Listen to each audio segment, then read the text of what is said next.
सब लोग अपनी मुट्ठी बंद करेंगे, हाथ ऊपर करेंगे और पूरे जोश से बोलेंगे, भारत माता की, भारत माता की, इनकलाब, इनकलाब, वंदे, वंदे, जय हिंद, जय हिंद। सभी देशवासियों को आजादी के 75 साल की बहुत बहुत शुभकामनाएं।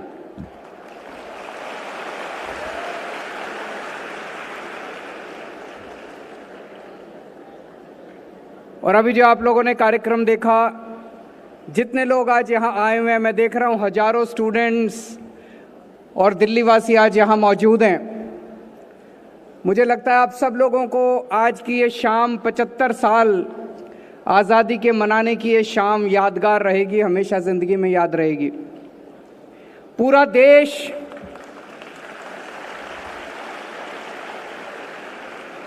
देश इस वक्त देशभक्ति के रस में डूबा हुआ है। अपने अपने तरीके से, नए नए तरीके से देश भर में लोग आज़ादी के 75 साल मना रहे हैं। हर घर तिरंगा, हर हाथ तिरंगा, जगह जगह जश्न मनाए जा रहे हैं, जगह जगह किस्म किस्म के कार्यक्रम किए जा रहे हैं। ये समय उन सब शहीदों को याद करने का, जिन लोगों की शहादत की वजह से और जिन लोगों के संघर्ष की वजह से हम लोगों को आज़ादी मिली थी। ये समय उनके सपनों को याद करने का, वो कैसा भारत चाहते थे।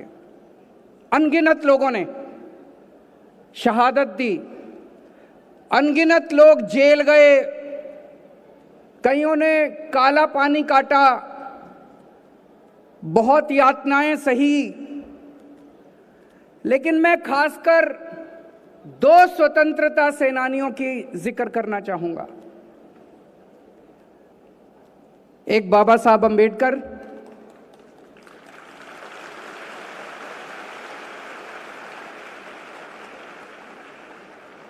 जिन्होंने पूरी जिंदगी संघर्ष किया, पूरी जिंदगी संघर्ष किया। एक बहुत ही गरीब परिवार से निकले, पूरी जिंदगी आजादी के लिए लड़े एक तरफ, और दूसरी तरफ दबे कुचले गरीबों दलितों के लिए लड़े। उनको उनका हक दिलाने के लिए लड़े, बराबरी के हक के लिए लड़े। और एक गरीब परिवार से, एक गांव से निकल के वो अमेरिका से और लंदन से, पता नहीं कहां कहां से वो पीएचडी की डिग्री, 2-2 डॉक्टरेट करके आए, 2-2 डॉक्टरेट। और बाबा साहब अंबेडकर ने हमें दुनिया का सबसे बेहतरीन संविधान दिया, दुनिया का सबसे बेहतरीन संविधान। आज हम जिस तरह का भारत देख रहे हैं, जितनी तरक्की भारत ने की है, और जो आज हमें बराबरी का अधिकार मिला, बोलने की स्वतंत्रता मिली, इतने सारे फंडामेंटल राइट्स मिले, ये सब उसी महान शख्सियत का नतीजा है। और दूसरा मैं याद दिलाना चाहूंगा शहीद आजम भगत सिंह।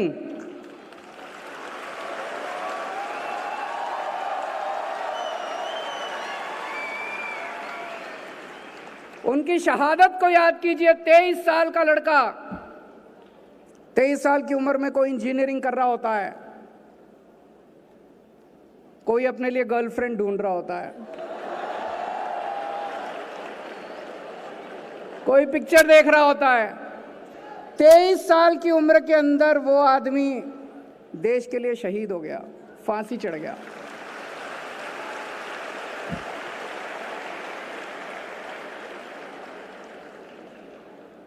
भगत सिंह से हमें सुप्रीम सैक्रिफाइस की प्रेरणा मिलती है कि देश के लिए अगर जरूरत पड़े तो जान भी कुर्बान कर देना, उसकी भी चिंता मत करना।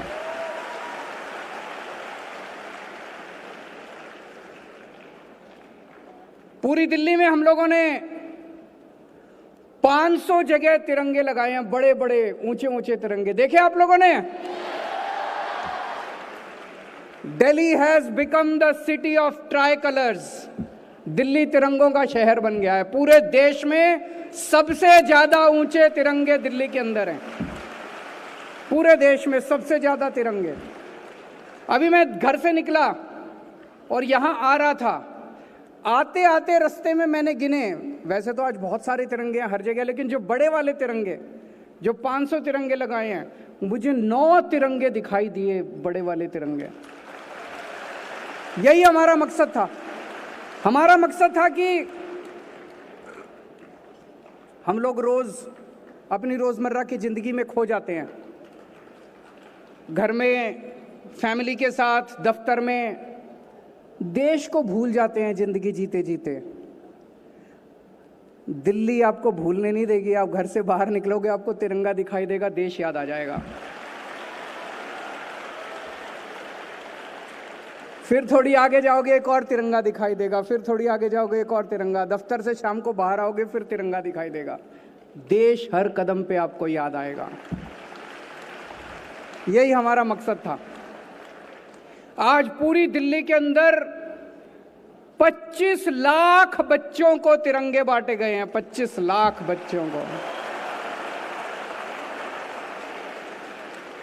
और आज शाम को भी 5 बजे ये 25 लाख बच्चे और हम सब लोग, दिल्ली में 100 जगह अभी कार्यक्रम चल रहे हैं, हम सब लोग 5 बजे अपने हाथ में तिरंगा लेके एक साथ राष्ट्रगान गाएंगे।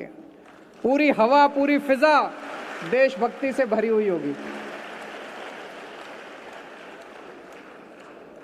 आज आपने देखा होगा अखबारों के अंदर भी, हर अखबार के अंदर एक पेज दोनों तरफ तिरंगे का आया है। देखा आप लोगों ने? तो जिसको तिरंगा नहीं भी मिला, वो उस पेपर को काट के अपने हाथ में 5 बजे ऐसे उठा के राष्ट्रगान गा सकता है। सब लोगों को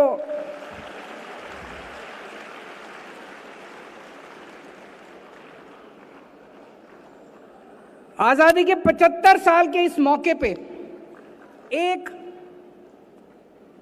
प्रश्न मन में उठता है। कई लोगों से मैं बात करता हूं, आपस में लोग चर्चा करते हैं। 75 साल में हमने काफी तरक्की की, काफी प्रगति की, लेकिन इन 75 साल में कई देश भारत से आगे निकल गए।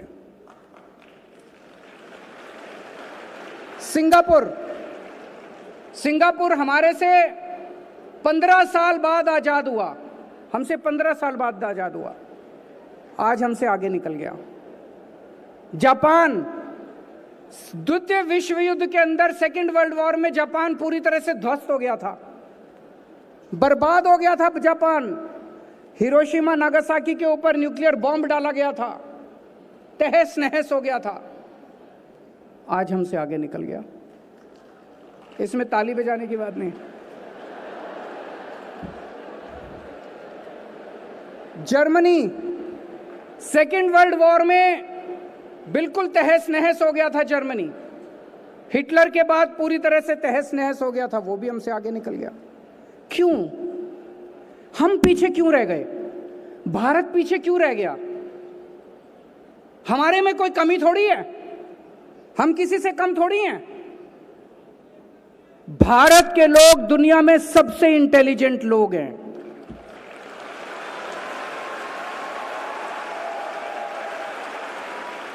भारत के लोग दुनिया में सबसे मेहनती लोग हैं। भारत के लोग दुनिया में बेस्ट लोग हैं। फिर हम पीछे क्यों रह गए? भगवान ने हमें सब कुछ दिया है। मैं हमेशा कहता हूं, जब भगवान ने पृथ्वी बनाई तो सबसे खूबसूरत जगह भारत को बनाया। भारत में नदियां हैं, पहाड़ हैं, जड़ी बूटियां हैं, फसलें हैं। क्या नहीं दिया भगवान ने? कोई कमी नहीं छोड़ी भगवान ने।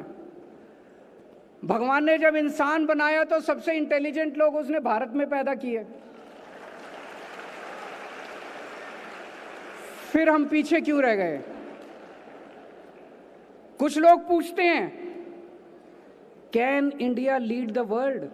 Why not? हमारे पास दुनिया के बेस्ट इंजीनियर हैं, बेस्ट डॉक्टर हैं, बेस्ट एडवोकेट हैं, बेस्ट साइंटिस्ट हैं। आज दुनिया को वर्ल्ड का लीडर होना चाहिए। तो दोस्तों आइए आज सब लोग मिलके 130 करोड़ भारत के लोग मिलके प्रण लें कि हम सब लोग मिलके आने वाले समय में भारत को दुनिया का नंबर 1 देश बनाएंगे। हम सब लोग मिलके प्रण लें कि आने वाले समय में हम भारत को दुनिया का सर्वश्रेष्ठ राष्ट्र बनाएंगे।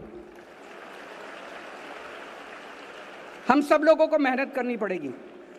आज से 75 साल पहले जब हम सारे जन इकट्ठे हो गए, सब जब सारा भारत हो गया, इकट्ठा हो गया, हमने अंग्रेजों को बाहर फेंक दिया उठा के देश के।